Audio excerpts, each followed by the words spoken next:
So being an FCPSOn school doesn't necessarily mean that the kids are on the computers all day, every day. It's just another outlet to have available to us. It's a resource we have available at our fingertips. So if we decide that the best option for students is going to be to create a Flipgrid video or to get on Padlet and have an online discussion, we have that resource available to us.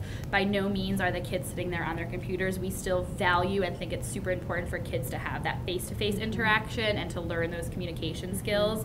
But it's just so nice to have that resource and not have to be fighting over the 30 computers available on a cart or available in a lab. Right.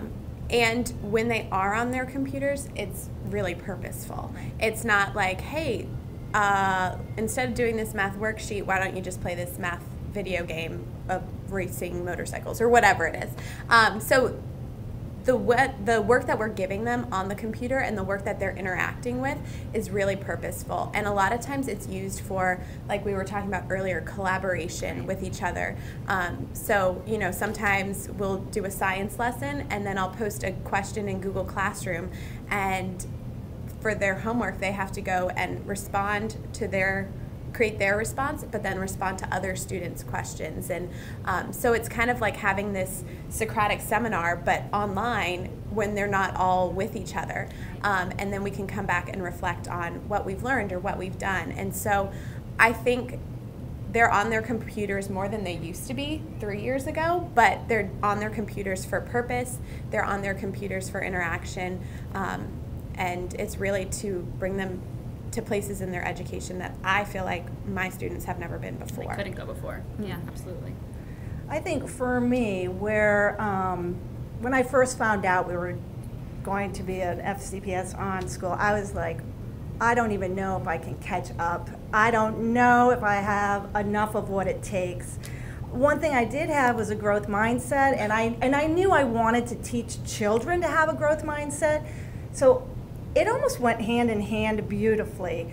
I would go in and know I'd have to try something. We were given permission to make mistakes, and it was amazing to me how that really did help. And I would attempt something and I would try it. And second graders, they're young, they're learning the tools of technology. So it was okay to go slow. And I found myself saying to the kids, well, I don't know how to do that yet, you know? And so all of a sudden I'm using this very naturally, the growth mindset with the kids. And I'm like, well, did you try another way? I'm stuck, I don't know. I really didn't have the answers. And so we grew and we learned together. And I found that this year, I know more. We've really, as a team, as a second grade team, and again, using our SBITs to help us kind of think about, we knew the content, but we're like, how do we want to present the information? And I feel like it's more organized, it's more thoughtful, and each year it improves. And I love that the young children, they're like, can I look at that at home tonight? Can I listen to that video again? I'm not sure I finished that the way I wanted to. Yeah. Not just your little peeps. Yeah, I mean, my kids will come in and they're like, oh, I finished this whole entire unit on math. And I'm like, that was classwork.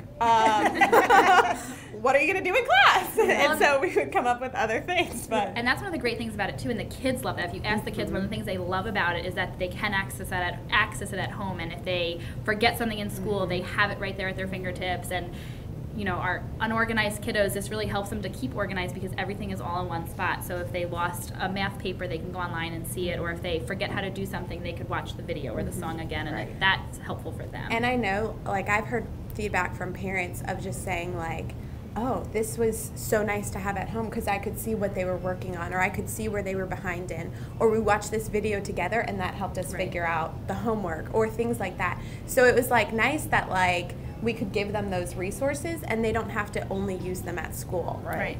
And I think, too, for parents, it's educating them, and again, coming from a younger elementary school level, helping the parents realize this is a resource for them to actually see day in and day out schoolwork. And You know, at back to school night, helping the parents realize where do you go, how do you go, that you can be checking daily. You can see where they are, where they were yesterday, where it's headed. Right. And it could lead to great home discussions about education, Absolutely. what the children are actually learning. And what parents can do at home to support. Right.